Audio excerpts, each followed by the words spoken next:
Bismillahirrahmanirrahim. Assalamualaikum warahmatullahi wabarakatuh. Alhamdulillahi rabbil alamin. Wal aqibatu lil muttaqin ala umuri dunya waddin. Asyhadu an la ilaha illallah wahdahu la syarika lah. Wa asyhadu anna Muhammadan abduhu wa rasuluhu la nabiyya ba'dah. Qala Allah tabaraka wa ta'ala fi kitabil karim. A'udzu billahi minasy syaithanir rajim. Ya ayyuhalladzina amanu taqullaha haqqa tuqatih wa la tamutunna illa wa antum muslimun. Jemaah sekalian, bapak-bapak dan ibu-ibu yang saya muliakan, kembali sama-sama kita panjatkan puji dan syukur atas karunia dan nikmat yang senantiasa diberikan kepada kita semua. Dan alhamdulillah pada kesempatan ini kita mendapatkan nikmat yang sangat besar, yaitu kesempatan untuk menghadiri majelis ilmu. Semoga saja kita mendapatkan ilmu yang bermanfaat dari majelis ini, sehingga kita dapat melakukan perintah-perintah Allah Subhanahu wa taala sesuai dengan tuntunan dan ajaran yang telah disampaikan oleh Nabi kita sallallahu alaihi wasallam. Kemudian sholawat dan salam mari sama-sama kita junjung tinggikan tentunya kepada Nabi kita yang sangat mulia, Nabi besar Muhammad sallallahu alaihi wasallam. Semoga kita semua dapat memperoleh syafaat dari beliau kelak di yaumil akhir, yauma la yanfa'u malun wala banun illa man atallaha biqalbin salim. Jamaah sekalian, materi kajian yang akan kita bicarakan pada kesempatan ini melanjutkan pembahasan tentang fiqhus siyam, fikih terkait ibadah puasa. Nah, pada pertemuan kemarin kita telah membicarakan definisi untuk puasa. Kemudian kita juga telah membicarakan kedudukan hukum serta sumber hukum, sehingga puasa tersebut diwajibkan bagi kita sebagai kaum muslimin. Nah, pada kesempatan ini kita akan lanjutkan pada pembahasan berikutnya, yaitu bimada yajibu siyamu Ramadan, bagaimana kita mesti menentukan kapan wajibnya melakukan ibadah puasa pada bulan Ramadan. Jamaah sekalian, bapak-bapak dan ibu-ibu yang saya muliakan,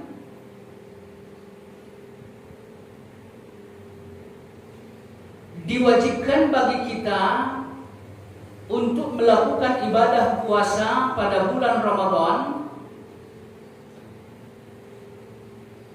dengan melihat bulan. Kemudian yang kedua, kalau seandainya kita tidak dapat menyaksikan bulan, maka kita melakukan metode yang kedua, yaitu menyempurnakan bulan Sya'ban 30 yauman menjadi 30 hari. Nah, jamaah sekalian, hal ini berdasarkan hadis yang diriwayatkan oleh Imam Al-Bukhari dan juga Imam Muslim dari sahabat Abdullah bin Umar, bahwa ia mengatakan, sami'tu, aku mendengar Rasulullah sallallahu alaihi wasallam yaqulu, ia bersabda, idza ra'aitumuhu fasumu, apabila kalian melihat bulan maka berpuasalah. Wa idza ra'aitumuhu fa'aftiru, maka apabila kalian melihatnya maka berbukalah. Fa in humma 'alaikum, apabila bulan itu tidak dapat kalian lihat, fa'aqdiru lahu, maka ukurlah. Nah, jemaah sekalian yang saya muliakan, berdasarkan hadis ini, sesuai dengan apa yang disampaikan tadi, bahwa metodologi penetapan awal Ramadan mesti ditentukan dengan ru'yah, yaitu menyaksikan atau melihat bulan.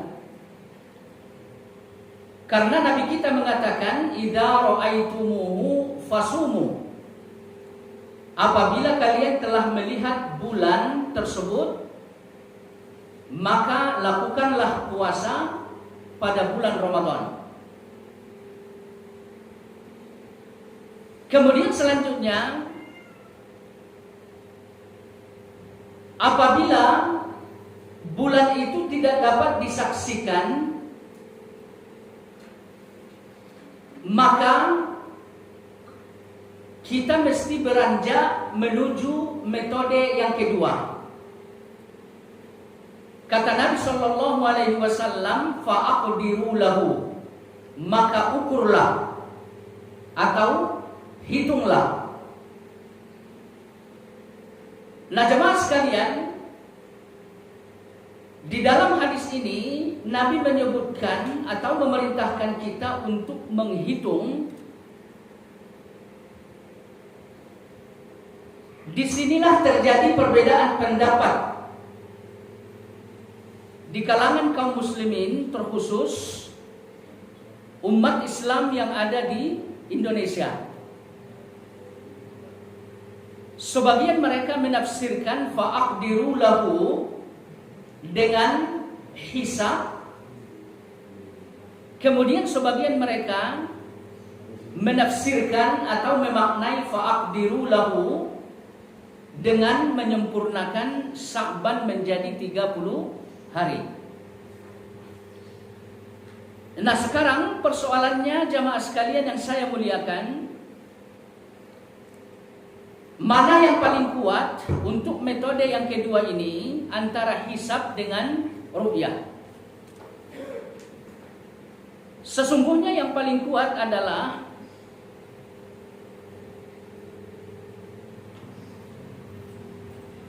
fa'aqdiru lahu di sini dimaknai dengan menyempurnakan bulan Sya'ban dengan jumlah 30 hari. Karena hal inilah yang dilakukan oleh para salafus sholih, ya Pak ya. Karena hal inilah yang dilakukan oleh sahabat-sahabat Nabi apabila mereka tidak bisa melakukan apa? Melakukan ru'yah al-hilal. Artinya berdasarkan hadis yang disampaikan oleh Nabi, bahwa di metode kedua mereka harus menyempurnakan Sya'ban menjadi 30 hari.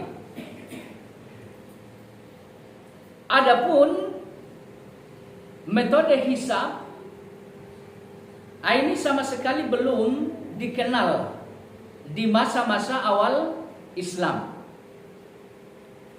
Maka oleh karena itu jamaah sekalian yang saya muliakan, seperti kita ketahui bahwa baiknya ibadah seseorang apabila ibadah itu diupayakan mencontoh apa yang dilakukan oleh salafus salih. Bagaimana Nabi kita Shallallahu Alaihi Wasallam melakukan ibadah? Baiknya ibadah kita saat kita menyamakan ibadah tersebut dengan apa yang dilakukan oleh Nabi. Kemudian selanjutnya kita juga dianjurkan mencontoh bagaimana para sahabat-sahabat yang melakukan ibadah. Kemudian bagaimana para tabi'in dan tabi'ut tabi'in. Nah, bicara soal ibadah puasa jemaah sekalian, seperti kita sampaikan tadi ya, kalau misalkan mereka tidak bisa menentukan hilal, tidak bisa menyaksikan hilal secara langsung, disebabkan karena beberapa hal. Sebagai contoh, terjadi mendung gitu Pak ya, sehingga cuaca gelap. Nah, yang dilakukan oleh para salafus salih yaitu menyempurnakan apa? Sya'ban menjadi 30 hari. Maka oleh karena itu jamaah sekalian, hanya dua metode ini aja yang disampaikan atau dilakukan oleh umat-umat terdahulu apabila mereka hendak mengawali puasa di bulan Ramadan. Maka sangat disarankan kepada kaum muslimin agar kembali mengikuti apa yang dicontohkan oleh umat-umat terdahulu. Karena wallahu alam di negara kita banyak sekali ya Pak ya, variasi yang terlihat saat penetapan awal bulan Ramadan. Yang pertama tadi kita sampaikan ada yang menempuh hisab. Dan ini sesuai dengan apa yang kita sampaikan tadi, tidak pernah dilakukan oleh umat-umat terdahulu. Kemudian ada juga di antara kaum muslimin yang menentukan awal Ramadan mengacu kepada waktu Saudi gitu ya. Artinya apabila kaum muslimin yang bertempat tinggal di Saudi telah melakukan ibadah puasa, maka tidak sedikit kaum muslimin pun yang melakukan ibadah puasa dengan mengacu ke negeri Saudi gitu ya. Nah, ini pun tidak dibenarkan. Ya Pak ya, ini pun tidak dibenarkan. Hal ini seperti ditegaskan oleh Imam atau Syekh Utsaimin bahwa kata beliau ketentuan untuk ru'yah ini berdasarkan matlaq sendiri-sendiri. Jadi Indonesia punya matlaq, punya tempat terbit tersendiri. Kemudian Timur Tengah juga punya tempat terbit tersendiri. Artinya kita mesti berpuasa dengan ru'yah yang dilakukan di tempat terbit kita, dan jangan sampai kita melakukan ibadah puasa berdasarkan ru'yah di tempat terbit yang lain.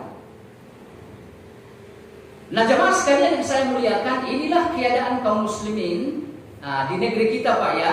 Ada yang menentukan dengan ru'yah al-hilal, ada yang menentukan dengan hisab, ada yang mengikuti Timur Tengah. Nah, ini keadaan kaum muslimin dalam menentukan awal atau akhir Ramadan. Nah, bagaimana yang semestinya yang semestinya bagi kita atau yang lebih aman bagi kita ya Pak ya, mengikuti putusan pemerintah kita. Ya Pak ya, mengikuti putusan pemerintah kita. Artinya pemerintah kita menentukan awal Ramadan atau akhir Ramadan, insya Allah dengan menggunakan metode ru'yah. Kemudian selanjutnya, dalam penetapan ibadah puasa atau Idul Fitri, ini dianjurkan agar kita mengikuti pemerintah. Seperti disampaikan oleh Imam Ibnu Taimiyah ya Pak ya, ada beberapa hal kata beliau yang mesti kita lakukan dengan mengikuti fatwa pemerintah setempat. Nah, yang pertama terkait dengan ibadah puasa dan berhari raya. Nah, ini kata Imam Ibnu Taimiyah mesti dilakukan sesuai dengan putusan pemerintah setempat.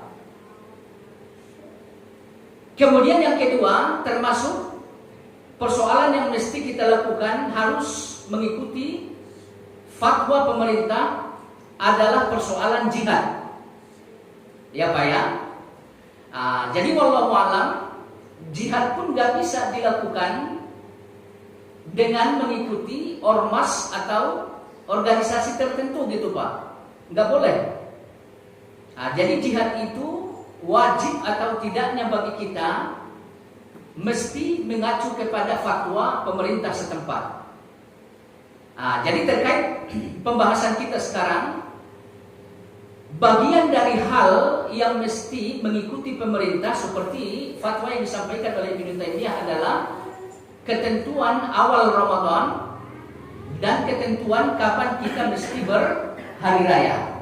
Nah, ini mesti mengacu kepada putusan pemerintah setempat. Maka oleh karena itu jamaah sekalian, alangkah bagusnya dan insya Allah ini lebih aman gitu Pak ya, nantinya saat hendak mengawali ibadah puasa di bulan Ramadan, kita mengacu kepada fatwa yang disampaikan oleh pemerintah kita, bukan pemerintah negara lain. Baik. Kemudian selanjutnya jamaah sekalian yang saya muliakan, persoalan kedua yang mesti kita fahami terkait awal Ramadan atau akhir Sya'ban, bahwa Nabi kita Shallallahu Alaihi Wasallam melarang kaum muslimin untuk berpuasa pada tanggal 29 dan tanggal 30 Sya'ban. Kenapa demikian? Karena hari-hari ini adalah hari-hari yang meragukan. Artinya dikhawatirkan jangan-jangan hari-hari ini udah termasuk awal bulan Ramadan. Ya Pak ya. Karena kalau misalkan ternyata 2 hari ini merupakan awal dari Ramadan, ya Pak ya, maka sesungguhnya tidak bisa dibedakan nantinya puasa yang kita lakukan ini puasa sunnah atau puasa wajib. Maka oleh karena itu ulama-ulama kita mengatakan hari-hari ini disebut dengan Yaum Ash-Shak, hari-hari yang meragukan. Seperti di dalam hadis Nabi kita menjelaskan, diriwayatkan oleh Imam Al-Bukhari dan juga Imam Muslim dari sahabat Abu Hurairah, ia mengatakan qala Rasulullah sallallahu alaihi wasallam, Nabi kita yang mulia sallallahu alaihi wasallam telah bersabda, La tuqaddimu Ramadana bisaumin. Jangan kalian dahului Ramadan dengan puasa. Apa ya? Biyaumin wala biyaumaini. Puasa 1 hari atau 2 hari. Nah, kalau misalkan puasa 1 hari, nah ini maksudnya tanggal 30 Sya'ban. Kalau puasa 2 hari berarti tanggal 29 berikut tanggal 30. Illa rajulun kana yasumu sauman. Terkecuali kalau misalkan seseorang ya Pak ya telah terbiasa melakukan ibadah puasa sunnah, maka kata Nabi kita falyasumhu, maka ia diperkenankan untuk berpuasa di 1 hari atau 2 hari yang meragukan tadi. Nah, jemaah sekalian yang saya muliakan, orang-orang yang mendapatkan keringanan untuk berpuasa di 2 hari yang meragukan tadi, ini disebutkan oleh ulama-ulama kita sebanyak 3 kategori ya Pak ya, atau 3 jenis orang ya. Yang pertama, mangkana yasumu yauman wa yatruku yauman. Kalau misalkan seseorang telah terbiasa menjalankan ibadah puasa Daud, artinya ia puasa 1 hari kemudian berbuka sehari. Nah, ternyata waktu puasanya jatuh di tanggal 29 atau 30 gitu Pak ya, maka ia diperkenankan untuk mempuasakan hari Sab yang tadi kita sebutkan. Catatannya, ia terbiasa melakukan ibadah puasa Daud. Nah, kalau misalkan tidak terbiasa gitu Pak ya, artinya tiba-tiba aja di akhir Sya'ban bawaannya pengen puasa aja gitu ya. Jadi sebelumnya ya puasa Senin Kamis juga berat. Jadi pengen banget puasa Daud gitu ya. Nah, ini tidak diperkenankan. Ya Pak ya, tidak diperkenankan. Baik. Kemudian yang kedua, man kana yasumul itsnaini wal khamis. Barang siapa yang telah terbiasa puasa di hari Senin dan hari Kamis, kemudian ternyata tanggal 29 dan tanggal 30 Sya'ban jatuh di 2 hari ini Pak ya, maka ia diperkenankan untuk berpuasa pada hari tersebut. Lagi-lagi catatannya mesti terbiasa ya Pak ya. Jadi dari tahun ke tahun ia udah terbiasa dengan puasa sunnah di hari Senin dan hari Kamis.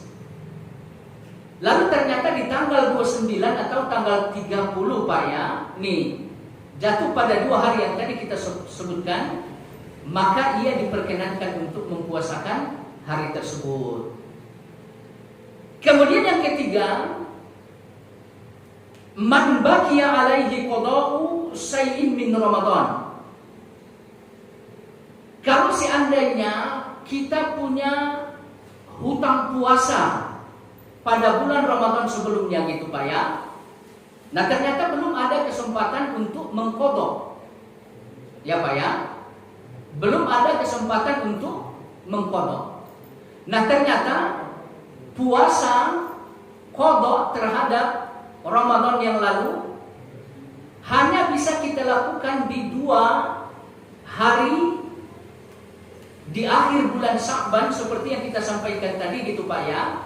Maka orang yang mengqadha puasa wajib diperbolehkan berpuasa di hari-hari yang meragukan tadi. Ya Pak ya, diperbolehkan melakukan ibadah puasa di 2 hari yang meragukan tadi. Nah, jamaah sekalian yang saya muliakan, kemudian selanjutnya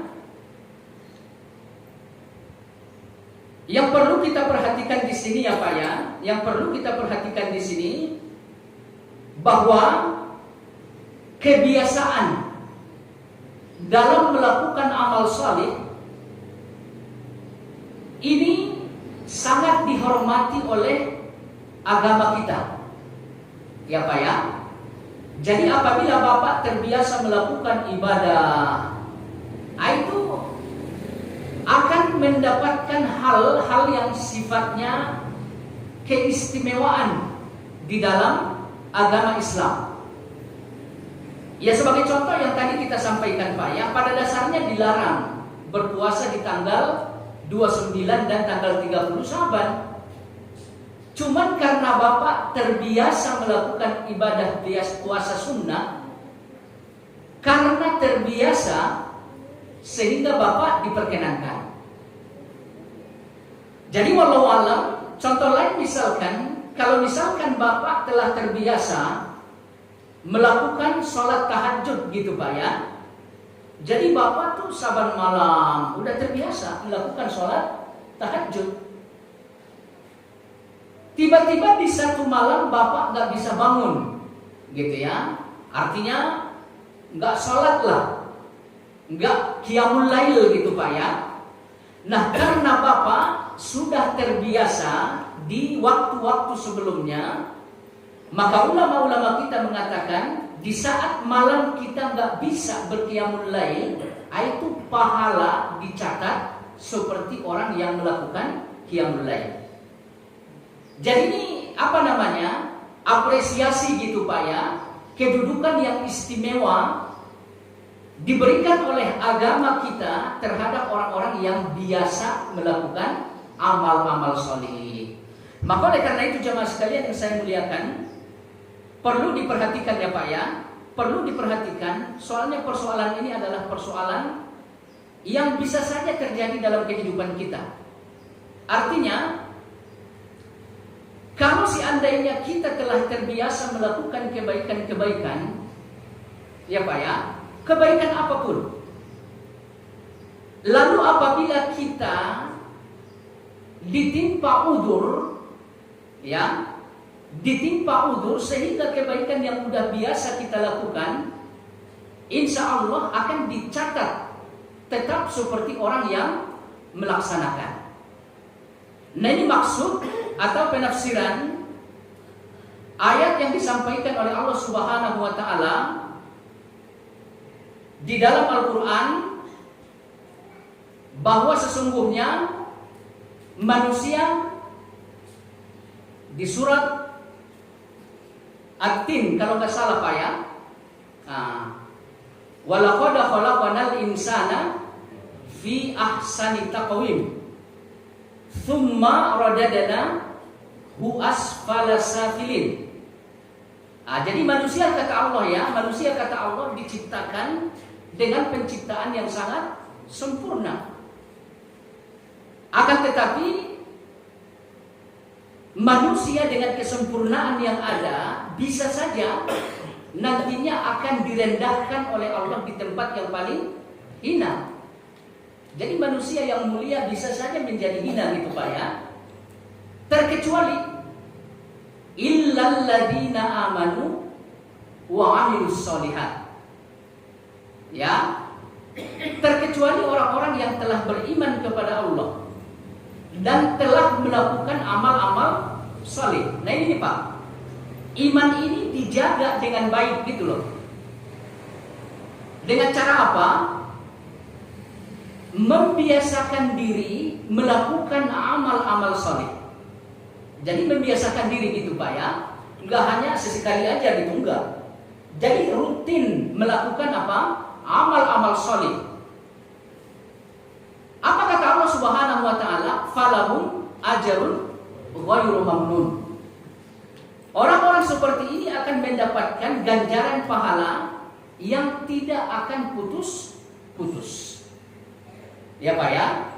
Jadi ini maksudnya apa? Seperti yang kita sampaikan. Kalau seseorang sudah terbiasa melakukan amal saleh, ya Allah mengatakan orang ini nggak akan putus dari ganjaran kebaikan. Artinya, sekalipun ia tidak melakukan amalan itu di waktu tertentu karena udzur, ya, pahalanya tetap terhitung sebagai orang yang melakukan. Makanya kata Nabi kita Shallallahu Alaihi Wasallam di dalam hadis sahih, man safaro au marido, barang siapa yang bersafar atau sakit, sehingga apa? Ia tidak bisa melakukan amalan-amalan yang tadinya udah rutin dilakukan gitu Pak ya, karena safar itu kan udzur gitu Pak, sakit. Kemudian apa kata Nabi? Kutiba lahu, baginya tetap dicatat pahala seperti orang yang melaksanakan. Ya Pak ya. Kemudian selanjutnya, ini yang paling penting sebetulnya Pak. Kalau seandainya kita terbiasa melakukan amal salih, menjaga iman, rutin melakukan amal salih, pada saat nanti, sebagian ulama menafsirkan ya Pak ya, pada saat nanti usia kita udah lanjut, ya, kebanyakan dari umat manusia itu kan pikun ya Pak ya, ya, jadi nanti di usia lanjut kita pikun, sehingga ya sholat itu udah gak diperhatikan gitu loh Pak. Ya, dalam keadaan pikun, ngaji itu udah gak ada cerita Pak. Bahkan kadang-kadang kita lihat orang-orang yang pikun ya kembali seperti anak-anak. Ya Pak ya, ya nggak ada beban gitu ya. Azan di masjid udah nggak merasa dipanggil udah. Nah ini orang-orang pikun seperti ini gitu Pak ya. Ternyata orang-orang pikun pun termasuk dari apa yang disampaikan oleh ulama-ulama tadi, akan mendapatkan pahala yang tidak putus-putus. Ya Pak ya, pahala yang tetap mengalir. Kalau misalkan sebelumnya di masa sehatnya gitu Pak ya, ia rutin melakukan apa? Amal soleh. Jadi kalau misalkan kita dari sekarang sampai nanti umur pikun gitu Pak ya, betul-betul melakukan amal soleh. Lalu di masa-masa pikun berapa tahun? Katakan misalkan 10 tahun gitu Pak ya. Selama 10 tahun itu kita dianggap sama seperti orang yang menjalankan sholat. Kalau misalkan kita bicara sholat gitu ya. Kalau misalkan kita bicara puasa gitu Pak ya, selama 10 tahun ini kita dianggap seperti orang yang menjalankan ibadah puasa. Jadi ini keutamaan bagi orang-orang yang telah merutinkan sebuah ibadah ya Pak ya. Jadi wallahu a'lam ini mesti kita upayakan ya, karena nggak menutup kemungkinan kita bersafar. Enak sekali Pak kita bersafar di atas kendaraan gitu ya. Ternyata pahala tahajud dicatat padahal kita nggak melakukan. Kita sakit gitu ya, kita terbaring aja di atas tempat tidur gitu ya. Ternyata kita berbaring itu nggak sia-sia gitu ya, ada catatan kebaikan. Kemudian ini nanti kalau misalkan kita pikun, ya ini insya Allah apa namanya, ya pasti terjadi bagi manusia gitu ya, pasti terjadi bagi manusia. Nah kalau misalkan sebelumnya kita terbiasa melakukan kebaikan atau amal salih, nah selama masa-masa itu kita dianggap sebagai orang yang melakukan amal salih, ya. Baik. Kemudian selanjutnya jemaah sekalian yang saya muliakan, sebagian ulama, ya Pak ya, sebagian ulama ada yang memakruhkan puasa ba'da muntasafi syahri Sya'ban, setelah pertengahan bulan Sya'ban. Ya Pak ya. Jadi sebagian ulama ada yang memakruhkan berpuasa sunnah mulai dari setengah bulan Sya'ban. Nah ini pendapat ini sesungguhnya tidak terlalu kuat ya Pak ya. Karena jumhurul ulama mengatakan bahwa tidak mengapa atau diperbolehkan bagi seseorang berpuasa dari pertengahan Sya'ban, ya, Sya'ban, pertengahan akhir dari bulan Sya'ban. Nah, jemaah sekalian yang saya muliakan, ini persoalan yang mesti kita pahami di pra Ramadan, sebelum memasuki bulan Ramadan, ya Pak ya. Yang pertama tadi, ikuti ketentuan dalam menetapkan Ramadan sesuai dengan apa yang dilakukan oleh Nabi kita atau para salafus saleh dengan menempuh metode ru'yatul hilal. Kalau misalkan nggak bisa, menyempurnakan bulan Sya'ban menjadi 30 hari. Dalam hal ini insya Allah pemerintah melakukan sesuai dengan apa? Dengan apa yang kita sampaikan tadi, ya.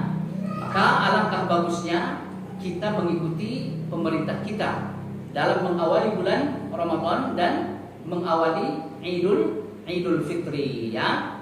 Kemudian yang kedua, ini tadi yang kita sampaikan Pak ya, jangan puasa di tanggal 29 dan tanggal 30 kecuali 3 keadaan tadi, ya. Kecuali 3 keadaan tadi. Kemudian yang ketiga, asumsi bahwa dimakruhkan berpuasa setengah bulan Sya'ban bagian akhir gitu, ya. Nah, ini pendapat yang lemah. Sesungguhnya berdasarkan pendapat jumhur tidak mengapa berpuasa di hari-hari tersebut. Baik. Kemudian selanjutnya jemaah sekalian yang saya muliakan, pembahasan berikutnya yang mesti kita pahami sesuai dengan apa yang disampaikan tadi Pak ya,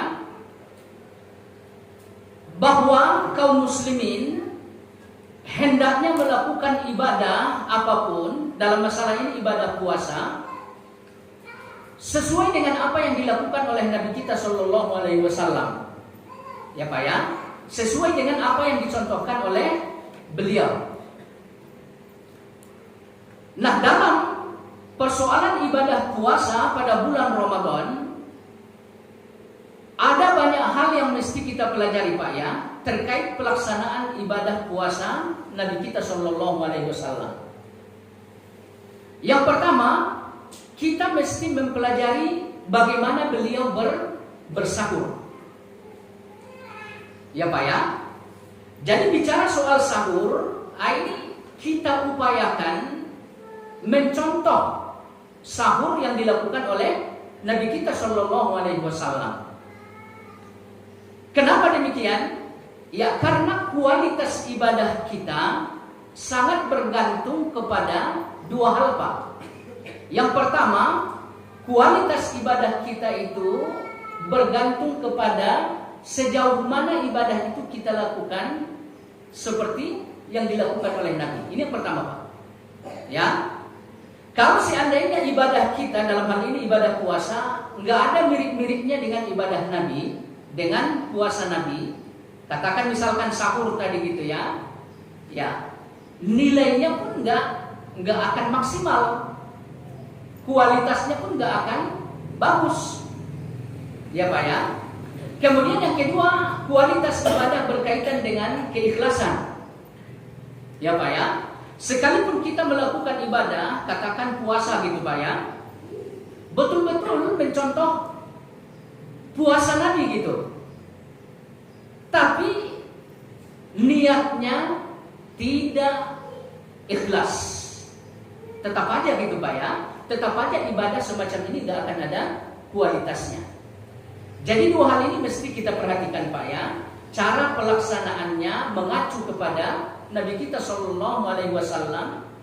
Kemudian niat pelaksanaan dari ibadah puasa tersebut ya mesti karena Allah Tabaraka wa Ta'ala. Nah, sebagai contoh misalkan Nabi kita terkait dengan sahur gitu Pak ya, Nabi kita mengatakan ya harus bersahur. Kalau misalkan kita nggak selera bersahur dengan makanan-makanan berat gitu Pak ya, ya kata Nabi minimal seteguk air gitu ya harus kita lakukan, harus kita konsumsi pada saat sahur. Artinya apa? Perlu disadari bahwa adanya makan sahur bagi kaum muslimin sekarang gitu Pak ya. Ini merupakan nikmat yang sangat besar Pak. Ya, merupakan nikmat yang sangat besar. Ya, seperti pada pertemuan kemarin kita sampaikan, di awal-awal puasa Ramadan ini diwajibkan kepada kaum muslimin, itu nggak ada makan sahur Pak. Ya, nggak ada makan sahur. Jadi kaum muslimin pada saat itu Pak ya, para sahabat-sahabat Nabi berpuasa, mereka harus menahan dari makan dan minum, kemudian berhubungan suami istri. Semenjak kapan Pak? Pelajaran kemarin? Semenjak waktu Isya. Ya, semenjak waktu Isya. Jadi maghrib mereka berbuka, nanti Isya mereka udah mulai puasa. Jadi nggak ada cerita makan sahur. Maka oleh karena itu jemaah sekalian yang saya muliakan, ya sesungguhnya sahur ini adalah nikmat. Ya Pak ya. Pemberian dari Allah Subhanahu wa taala dalam rangka untuk memudahkan kita untuk berpuasa.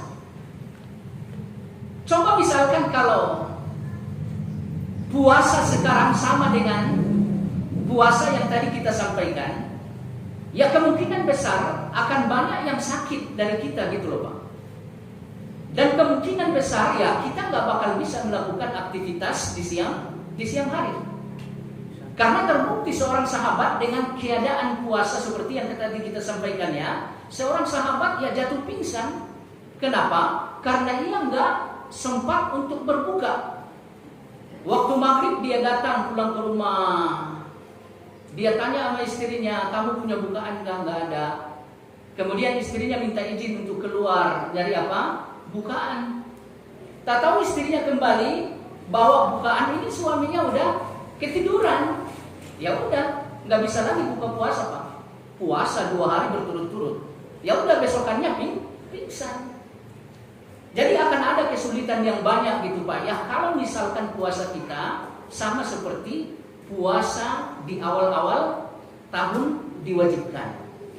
Maka oleh karena itu sahur sekali lagi ini adalah nikmat dan kemudahan bagi kita ya Pak ya. Jadi harus melakukan apa namanya ya? Sahur sesuai dengan petunjuk Nabi. Ya minimal 1 teguk air upayakan Pak ya, upayakan. Kemudian selanjutnya kita ketahui Pak ya bahwa waktu sahur ini adalah waktu yang sangat mulia. Ya Pak ya, waktu yang sangat mulia. Ya, waktu yang sangat mulia. Maka apabila kita bersahur, kata Nabi Shallallahu Alaihi Wasallam, fa inna fis sahuri barokah. Sahur itu akan mengandung keberkahan. Nah jemaah sekalian yang saya muliakan, kemudian yang terakhir yang mesti kita perhatikan ya Pak ya terkait sahur Nabi, bahwa apabila Nabi bersahur, jarak sahurnya dengan waktu sholat subuh berapa Pak? Seukuran ya, seukuran 50 ayat. Jadi kita baca ayat Al-Quran sebanyak 50 ayat. Berapa lama kira-kira? Nah seperti itu jarak sahur Nabi dengan apa? Dengan ibadah sholat subuh. Nah ini juga mesti diperhatikan ya Pak ya. Artinya banyak dari kaum muslimin yang bermudah-mudah gitu ya. Kata mereka nggak ada tuh syariat ketetapan imsak gitu ya. Nggak ada ketentuan imsak. Ya sebetulnya istilahnya aja yang berbeda gitu loh Pak. Ya, kalau imsak diukur berdasarkan waktu. Kalau Nabi imsaknya diukur berdasarkan bacaan ayat, itu aja yang berbeda. Pada intinya Nabi dari sahur ke adzan sholat subuh itu ada jedanya gitu loh Pak. Ya, ada jedanya. Nah, walau alam jamaah sekalian yang saya muliakan, Ada dua hal yang mesti kita pahami di sini. Yang pertama, seperti yang saya sampaikan tadi Pak ya, jangan bermudah-mudah. Artinya banyak dari kaum muslimin menganggap imsak itu nggak ada dasar hukumnya gitu ya, sehingga ya makan, minum sampai adzan berkumandang. Ini keliru ya Pak ya, ini keliru. Dulu bukan imsak namanya, ya sekarang imsak namanya. Perbedaan istilah aja. Nah, kemudian yang kedua yang mesti kita pahami di sini Pak ya, bahwa para sahabat-sahabat Nabi itu cinta banget sama Al-Quran, ya sehingga apa? Untuk mengukur jarak, ya antara satu tempat ke tempat yang lain, antara keadaan yang pertama dengan keadaan yang kedua. Nah ini sahabat-sahabat dahulu selalu menggunakan ayat, ya Pak ya. Jadi kalau misalkan sahabat dahulu ditanya gitu ya, dari Geraha itu jaraknya ke Bojong berapa ya gitu. Nah itu sahabat-sahabat pasti akan mengatakan sekitar membaca Al-Quran sebanyak 200 ayat misalkan. Jadi mereka tuh kebiasaan mereka mengukur jarak itu dengan apa Pak? Dengan ukuran ayat-ayat Al-Quran. Nah ini menunjukkan bahwa mereka itu sangat mencintai Al-Quran ya Pak ya, sangat mencintai Al-Quran. Maka ini mesti diupayakan, ya. Apapun istilahnya, ya apapun istilahnya, kalau memang di dalam Al-Quran istilah itu ada, ya kita upayakan dengan menggunakan istilah-istilah tersebut, ya Pak ya. Karena istilah yang dikembalikan kepada Al-Quran atau keadaan yang dikembalikan kepada Al-Quran ini menunjukkan kecintaan kita terhadap Al-Quran. Ya contoh misalkan, ya ramai di masyarakat kita larangan untuk mengatakan non-muslim orang kafir. Jadi nggak bagus katanya disebut orang kafir gitu ya. Lebih elok, lebih sopan, lebih beradab kalau kita non-muslim gitu ya. Sebetulnya enggak juga gitu ya. Kalau kita kembali ke sini, kafir itu istilah Al-Quran. Kalau ini yang kita gunakan, ini menunjukkan bahwa kita punya kecintaan yang besar terhadap Al-Quran. Kemudian selanjutnya gitu Pak ya, banyak hal istilah-istilah Al-Quran yang dianggap tidak baik bagi masyarakat sekarang gitu ya. Jadi wallahu a'lam jangan tertipu Pak, ya jangan tertipu. Tetap istilah-istilah yang dikembalikan kepada Al-Quran ini menunjukkan sebuah kecintaan yang besar terhadap Al-Quran tersebut. Baik. Kemudian selanjutnya jemaah sekalian yang saya muliakan, kita juga mesti mencontoh Nabi Shallallahu Alaihi Wasallam dalam persoalan berbuka. Jadi bagaimana Nabi kita berbuka? Upayakan berbuka sama seperti itu. Ya sebagai contoh misalkan Nabi kita mengatakan kalau misalkan berbuka, ya berbukalah dengan korma basah. Kalau misalkan nggak ada ya udah korma kering. Kalau misalkan nggak ada, kata Nabi yang ketiga apa Pak? Alma, air putih. Jadi ini apa namanya? Upayakan gitu Pak ya. Upayakan melakukan hal yang sama dengan Nabi Shallallahu Alaihi Wasallam. Ya bicara soal korma basah mungkin nggak ada di rumah gitu Pak ya. Susah gitu ya. Apalagi sekarang ya korma itu susah karena apa namanya? Laut Merah. Ya, Laut Merah itu dijaga oleh pasukan Houthi ya, jadi nggak bebas transportasi apa namanya kurma termasuk gitu Pak ya dari Timur Tengah kemari ke Indonesia gitu ya. Jadi mungkin kurma yang nggak ada di rumah atau kurma kering gitu yang nggak ada, tapi yang pasti air putih ada tuh Pak ya, air putih ada tuh, insya Allah pasti ada di rumah. Jadi saat berbuka, nah ini Pak, air putih ini diutamakan. Jadi jangan sampai melakukan kias yang keliru gitu Pak ya. Artinya begini, banyak orang yang beranggapan ya berbuka dengan yang manis-manis, itu sunnah. Jadi dikiaskanlah teh manis dengan apa? Korma gitu ya. Dikiaskanlah kolak dengan apa? Korma gitu ya. Bahkan ada produsen produk minuman Aji Mumpung beriklan gitu ya, berbukalah dengan yang manis-manis. Katanya begitu gitu ya. Enggak, di sini nggak berlaku kias Pak. Ya, di sini nggak berlaku kias. Kenapa? Karena masih ada nomor 3. Ya Pak ya, masih ada nomor 3. Jadi biar kata ada yang manis-manis di rumah, kolak, teh manis, yang lain-lain, utamakan nomor 3 tadi apa Pak? Air putih. Ya, utamakan air putih. Baik. Kemudian yang kedua, saat hendak berbuka, Nabi kita Shallallahu Alaihi Wasallam sungguh-sungguh berdoa meminta kepada Allah. Ini yang dilakukan oleh Nabi. Nabi kita mengatakan bahwa doa akan diijabah apabila dilakukan di waktu-waktu yang dimuliakan. Nah, salah satu waktu yang dimuliakan kata Nabi adalah menjelang berbuka. Jadi wallahu alam ini harus diupayakan gitu loh Pak. Ya. Jangan sampai kita ya mengikuti tradisi orang banyak. Ya, di saat-saat waktu mustajab ini ya kita keluar rumah, jalan-jalan gitu ya. Nanti balik ke rumah tinggal berbuka gitu ya. Bahkan kalau alam kadang-kadang ya cuman jalan-jalan aja, nggak ada kebutuhan gitu loh Pak, muter aja. Apa namanya kalau di kita Pak? Ngabuburit. Ini bertentangan dengan apa? Puasa yang dilakukan oleh Nabi kita Shallallahu Alaihi Wasallam. Ya, belum nanti kalau misalkan saat kita berjalan ke sana kemari, ya maksiat, ya bisa aja terjadi gitu Pak ya. Namanya di jalan ada aja, ya kejadian-kejadian yang sifatnya maksiat. Ya mungkin senggolan atau apa, kita marah gitu ya, macam-macam. Jadi walau alam, ya kembalilah berpuasa seperti Nabi kita berpuasa. Bagaimana Nabi bersahur? Ya apa namanya, beriftar. Ya menjelang iftar Nabi kita sekhusyuk mungkin berdoa meminta kepada Allah Subhanahu Wa Taala.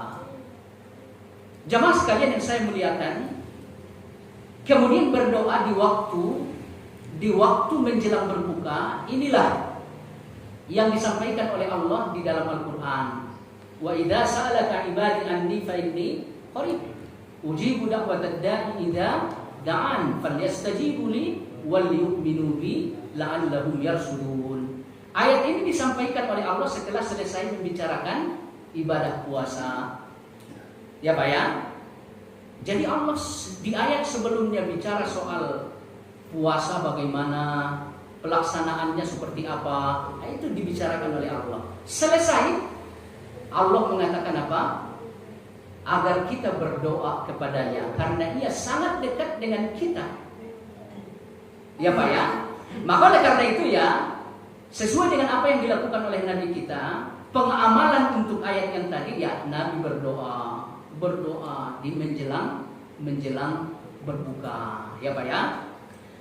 Jamaah sekalian yang saya muliakan, kemudian selanjutnya yang mesti diupayakan saat kita hendak berbuka, ya segerakan. Ya Pak ya, disegerakan melakukan buka dari puasa ya. Jadi jangan ditunda-tunda Pak ya, jangan ditunda-tunda. Jamaah sekalian yang saya muliakan, kemudian selanjutnya bagaimana Nabi kita di saat malam-malam Ramadan? Ya, bagaimana Nabi kita di saat malam-malam Ramadan? Ini juga mesti dicontoh Pak. Nabi mengatakan man qama ramadhana imanan wa ihtisaban ghufira lahu ma taqaddama min dzambi. Jadi apabila bulan Ramadan tiba, Nabi itu di malam-malam harinya itu qama, maksudnya qiyamul lail Pak. Ya, beliau melaksanakan apa? Ibadah tarawih, kemudian membaca Al-Quran. Jadi wallahu alam, ini mesti kita contoh ya Pak ya. Kemudian bagaimana Nabi di siang hari? Ini juga mesti dicontoh. Baik. Kemudian selanjutnya jamaah sekalian yang saya muliakan, pembahasan berikutnya al-mubtilat, hal-hal yang membatalkan puasa. Bicara soal hal-hal yang membatalkan puasa, ini mencakup dua hal ya Pak ya. Yang pertama, membatalkan puasa secara hukum.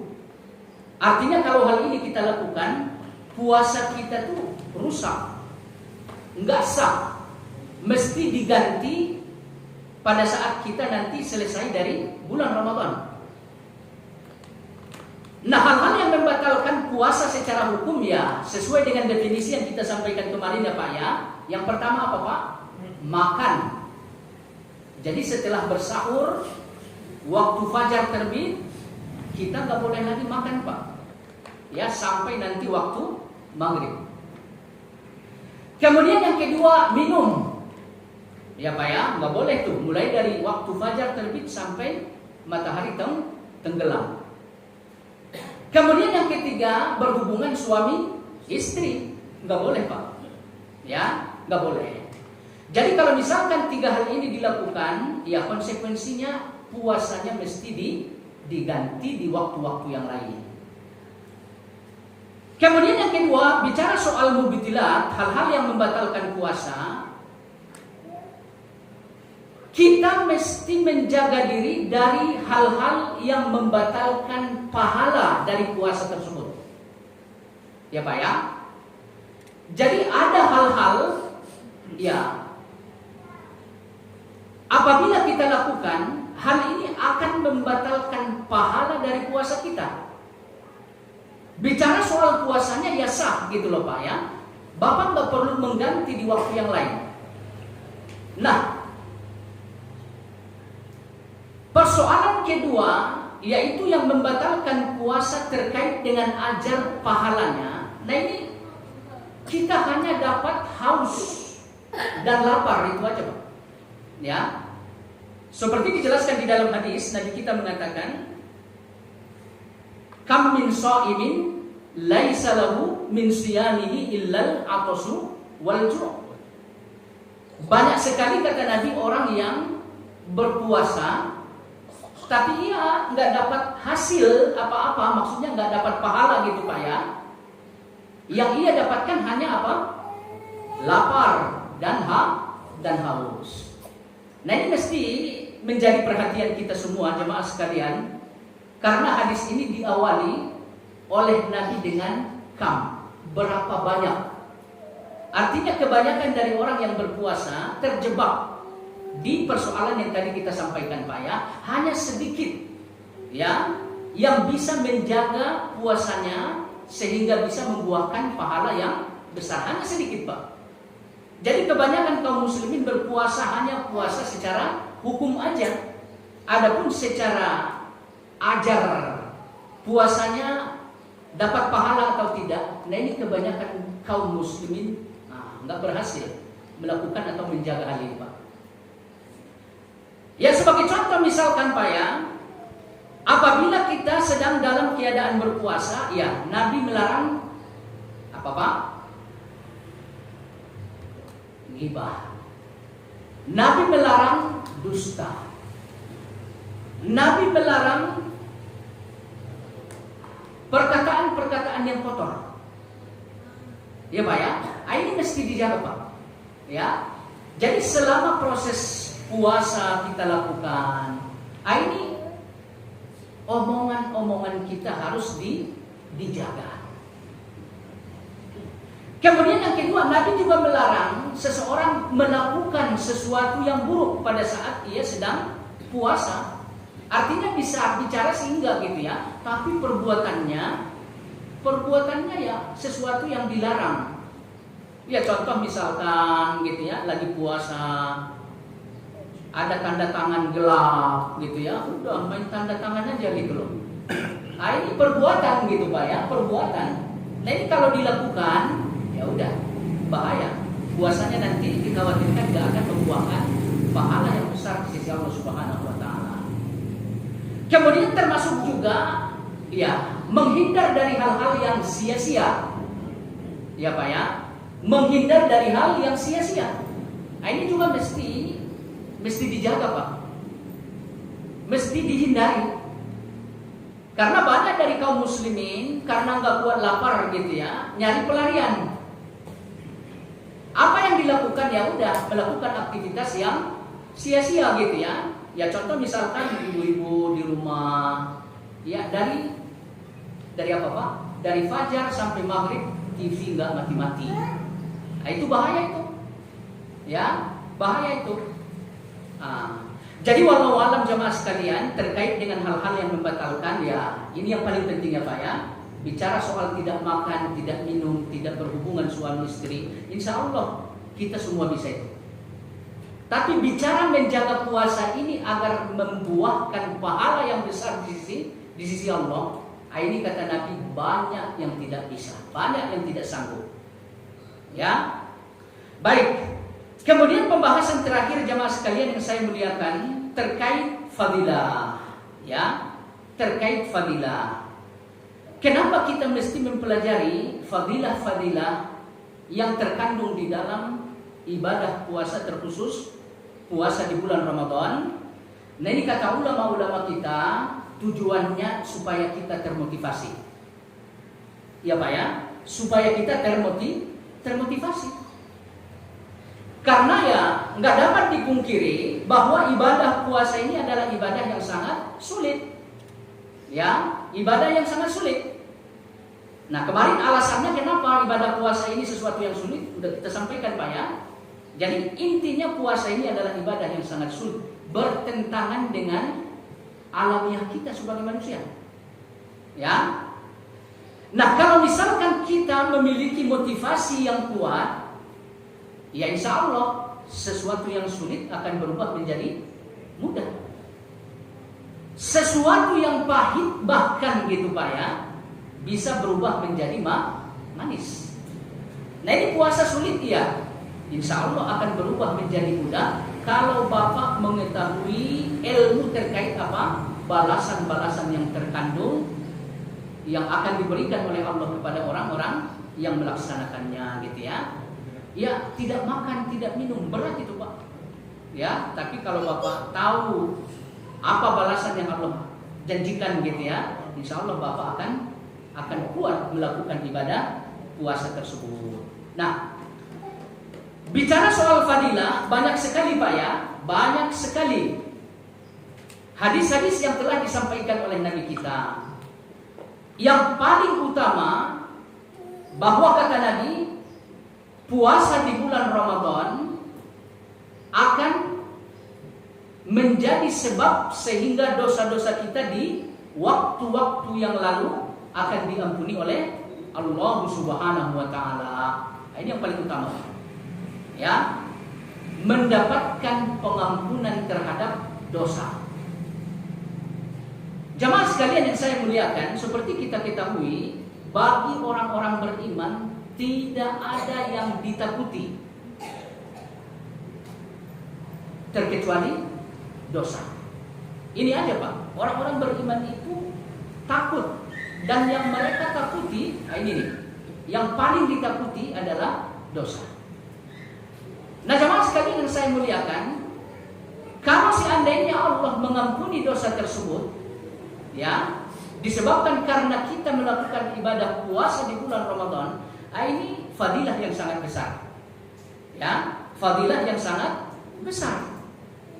Dan perlu diketahui, seluruh nikmat yang kita dapatkan, ya Pak ya, seluruh nikmat yang kita dapatkan, ini Allah berikan disebabkan karena Allah telah mengampuni dosa kita. Di dalam Al-Quran, Allah Subhanahu wa taala bicara nikmat itu banyak, dan kalau seandainya manusia hendak menghitung nikmat itu nggak mungkin karena banyaknya kata Allah. Apa firman-Nya Pak?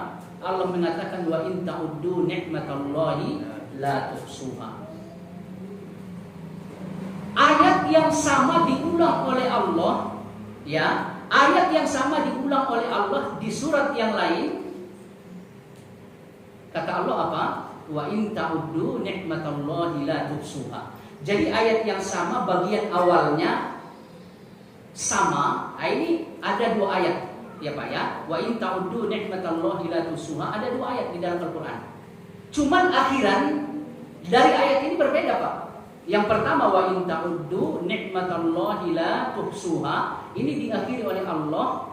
Allah katakan apa? La Ghafur, Allah itu Maha Pengampun, Rahim, Allah itu Maha Penyayang. Ini yang pertama, Pak. Yang kedua apa? Wa in ta'uddu nikmatallahi la tuhsuha. Akhir ayat ini kata Allah apa? Manusia itu zalim, kemudian kafar atau kafur. Di dalam ayat kafur ya, manusia itu ingkar. Coba Bapak lihat ya, nikmat banyak. Allah katakan ia Maha Ghafar, Maha Pengampun, kemudian Rahim. Nah ini, jadi Allah memberikan nikmat yang banyak. Sebabnya ada dua, Pak.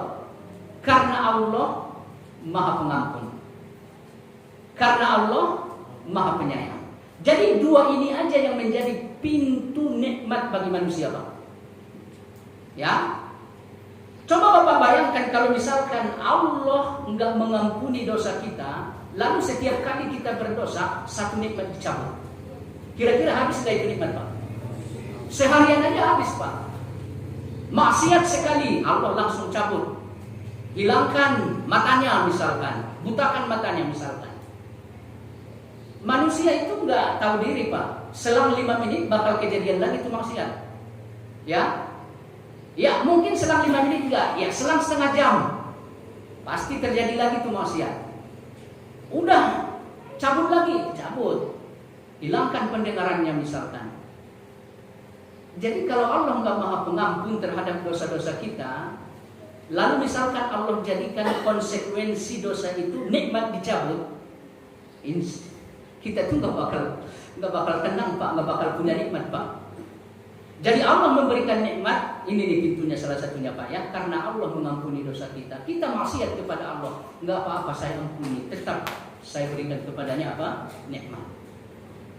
Nah jemaah sekalian yang saya muliakan, jadi kalau misalkan kita berpuasa ya, dosa-dosa diampuni oleh Allah Subhanahu wa taala. Nikmat tadi pintu pertamanya apa, Pak? Maghfirah. Kemudian yang kedua kasih sayang. Ya Allah mencintai kita semua, Pak. Ya, karena kita memang hambanya. Makanya Allah berikan rezeki kepada kita melalui kasih sayang tersebut. Nah sekarang persoalannya, dua pintu rezeki ini mana yang paling utama, Pak? Kira-kira mana yang paling utama? Yang paling utama adalah yang pertama, Allah memberikan rezeki melalui pengampunan dosa. Jadi orang-orang kafir itu jangan dikira, Pak. Jangan dikira, oh dia nikmatnya banyak, mobilnya ada, rumahnya mewah, padahal dia kafir. Jangan-jangan Allah udah ampuni dosanya gitu. Enggak. Orang kafir gak bakal diampuni oleh Allah kecuali dia berikrar syahadat. Orang kafir mendapatkan nikmat tersebut hanya melalui pintu kasih sayang. Karena Allah mengasihi orang kafir. Karena orang kafir itu juga ciptaan Allah Subhanahu wa taala ya. Jadi intinya raihlah nikmat dari Allah melalui dua pintu. Yang pertama maghfirah, yang kedua rahmat, dengan cara selalu beribadah. Niscaya dosa-dosa itu diampuni oleh Allah Subhanahu wa taala. Dalam hal ini ibadah puasa kata Nabi kita apa? Akan menggugurkan dosa-dosa di waktu-waktu yang telah lewat. Luar biasa itu, Pak. Ya, luar biasa. Kemudian fadilah yang kedua, ya kemarin sudah kita singgung ya, Pak ya. Orang-orang yang berpuasa kata Nabi akan masuk ke surga melalui pintu khusus. Nama pintu surga tersebut adalah Ar-Rayyan. Masih ingatkan ya, Ar-Rayyan artinya apa? Ya nggak ada. Artinya nggak ada. Ya, jadi Ar-Rayyan itu yang kita rasa apabila kita haus lalu kita minum. Apa yang Bapak rasa tuh? Yang nggak ada bahasa Indonesianya. Ya, kalau lapar Bapak makan nih, lapar Bapak makan. Ya, Bapak rasakan apa? Kenyang. Ya Pak ya, wah kenyang banget nih. Habis lapar banget tadi langsung makan udah. Tapi kalau minum Bapak haus gitu ya, haus banget, dahaga banget. Kemudian Bapak minum. Selesai minum, apa yang Bapak rasa? Ya nggak bisa dibahasa Indonesiakan. Nah perasaan itulah yang disebut dengan Ar-Rayyan. Ya Pak ya, inilah yang disebut dengan Ar-Rayyan. Makanya pintu bagi orang yang berpuasa, karena orang puasa itu paling sulit apa Pak? Nahan haus. Ya, nahan haus ini yang paling sulit. Maka pintu surga bagi mereka yang sulit menahan haus saat puasa adalah Ar-Rayyan. Kemudian terakhir Pak ya, kemudian terakhir fadilah berikutnya untuk puasa. Kata Nabi SAW, la khaluf famis shaim afdal minal misik. Bau mulut orang yang berpuasa, kata Nabi apa? Lebih wangi dibanding kesturi. Bapak pernah nyium kesturi gak Pak? Tapi tahu kan ya, wanginya bagus ya. Ini beliau pakar minyak wangi nih. Ya. Jadi wallahu alam, kata Nabi, bau mulut orang yang berpuasa lebih wangi dibanding apa? Kesturi. Nah ini secara maknawi atau secara lafzi, kira-kira gimana Pak? Maksud hadis ini secara fisik atau secara apa namanya? Maknawi gitu. Bau mulut orang yang berpuasa itu ya secara fisik wangi di sisi Allah, atau bau mulut orang yang berpuasa itu secara maknawi wangi bagi Allah Subhanahu wa taala. Kira-kira di mana Pak? Nah, ini dikhilafiyahkan oleh ulama-ulama kita ya. Kata mereka ada yang mengatakan ya secara fisik.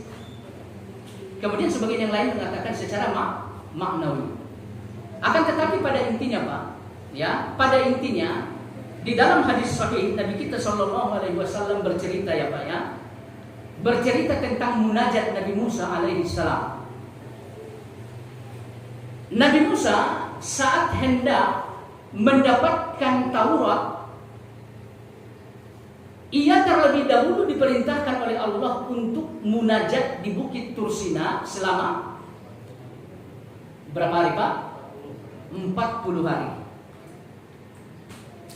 40 hari ini diawali dari bulan apa Pak?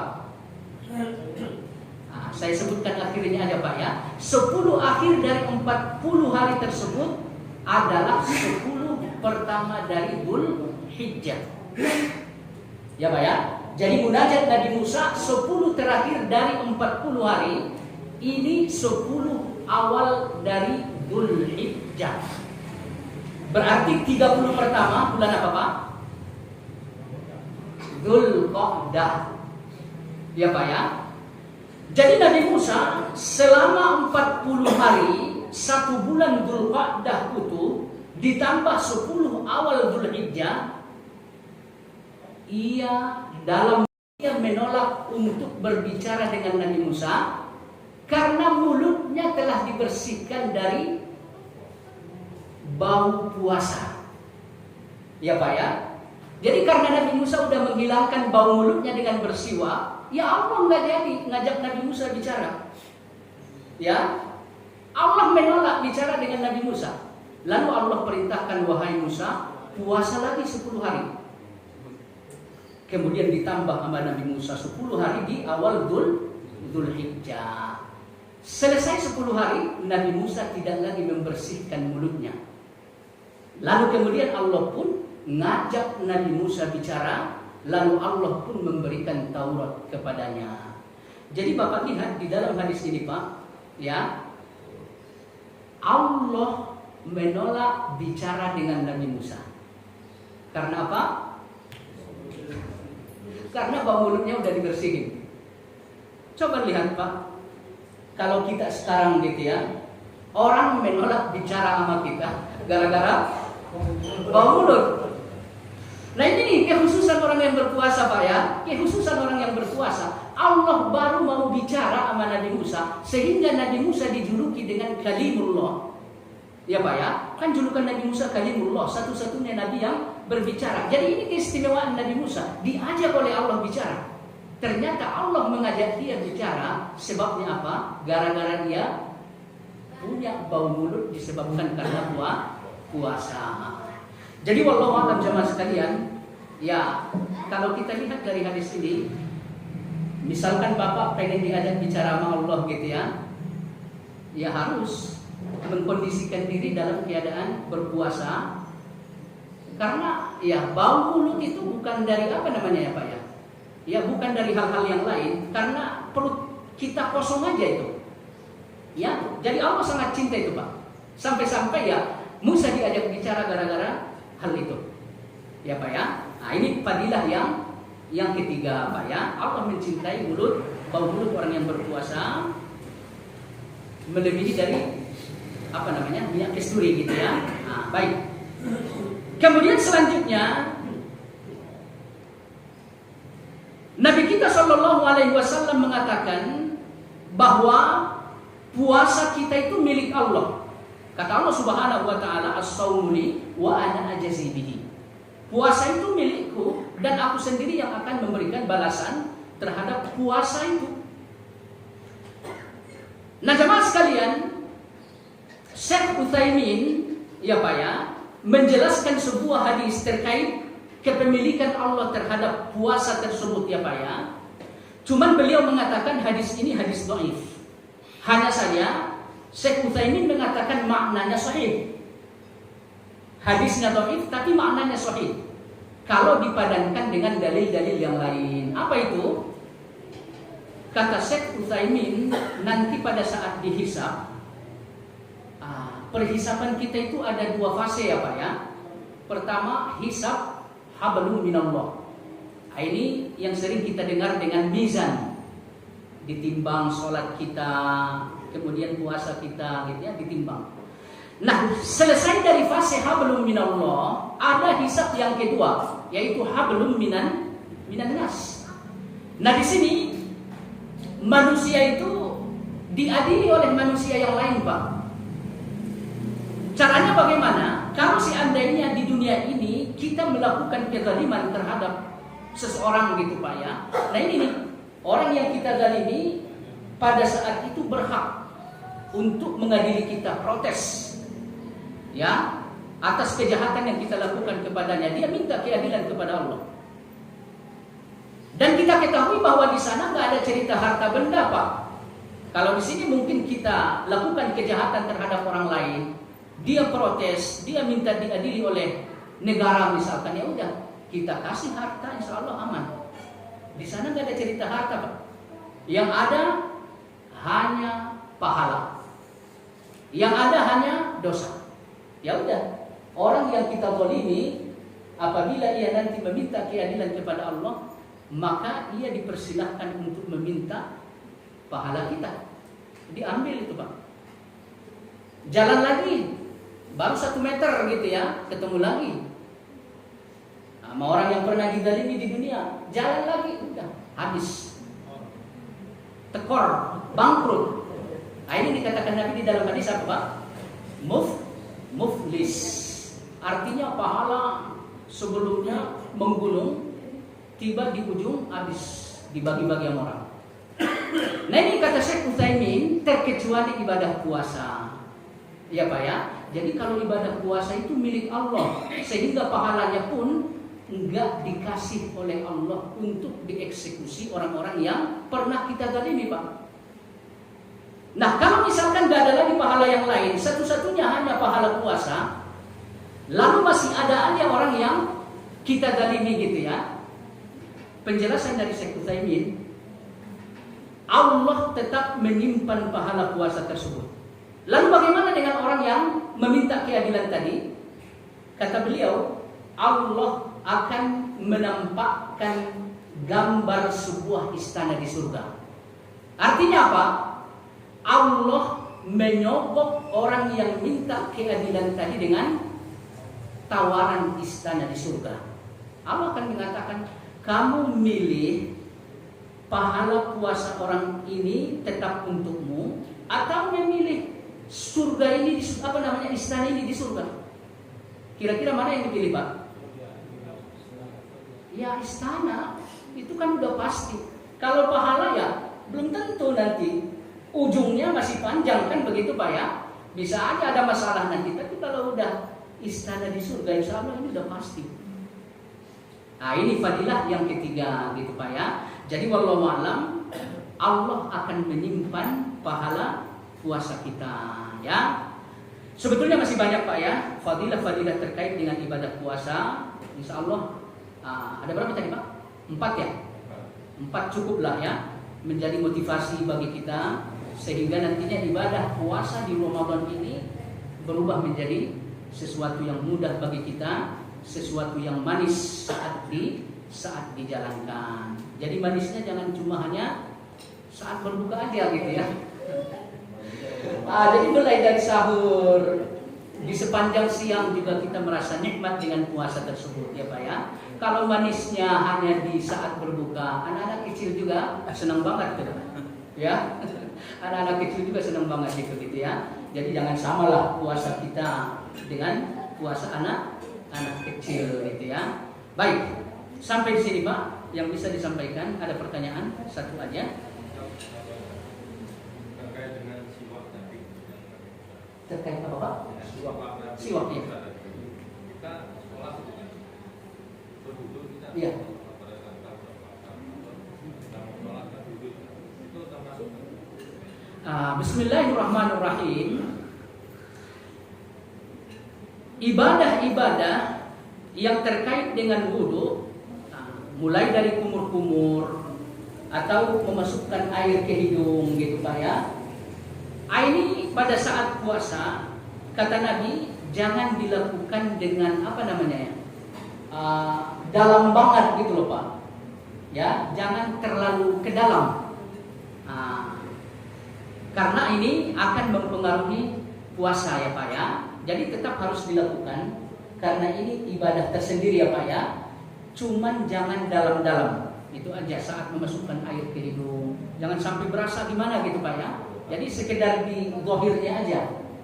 Di rongga luarnya aja gitu Pak ya. Mulut pun demikian, hanya di rongga mulut aja, jangan sampai ke tenggorokan gitu ya. Jadi tetap harus dilaksanakan, cuman jangan dalam-dalam. Itu kata Nabi kita Shallallahu Alaihi Wasallam ya. Baik, ada lagi pertanyaan? Boleh satu lagi? Baik, mudah-mudahan bermanfaat. Dan yang paling penting, semoga Allah Subhanahu Wa Taala memberikan hidayah dan taufik kepada kita semua Pak ya, sehingga nanti apabila Ramadan telah masuk, kita dapat memaksimalkan diri Pak ya, beribadah kepada Allah, mendirikan bulan Ramadan itu dengan tahajud dan sebagainya. Ya intinya kita isi dengan ibadah yang apa namanya ya, yang disyariatkan oleh agama kita ya Pak ya. Mudah-mudahan dengan ibadah yang maksimal, fadilah-fadilah yang tadi disampaikan dapat kita raih. Wallahu a'lam. Kita tutup dengan kafarah majelis. Subhanakallahumma wa bihamdika, asyhadu an la ilaha illa anta, astaghfiruka wa atubu ilaik. Assalamualaikum warahmatullahi wabarakatuh.